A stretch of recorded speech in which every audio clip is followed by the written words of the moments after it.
જૂનાગઢ જિલ્લા ભાજપ પ્રમુખ તરીકે ચંદુભાઈ મકવાણાની વરણી કરવામાં આવી છે। કિરીટ પટેલની મુદ્દત પૂર્ણ થતાની સાથે જ નવા પ્રમુખની વરણી કરવામાં આવી છે। પ્રમુખની જાહેરાત કરવા માટે પૂર્વ સાંસદ મોહન કુંડારિયા જૂનાગઢ ખાતે પહોંચ્યા હતા। જિલ્લાભરના નેતાઓની ઉપસ્થિતિમાં જાહેરાત કરવામાં આવી હતી। ત્યારે સૌ પ્રથમવાર દલિત અગ્રણીને જિલ્લા ભાજપ પ્રમુખ પદ માટેની વરણી કરવામાં આવી છે।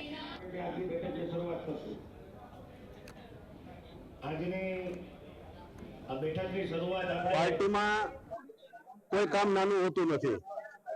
हमेशा माटे पार्टी में वफादारी और प्रामाणिकता थी काम कर्युं तेनुं आ फळ छे।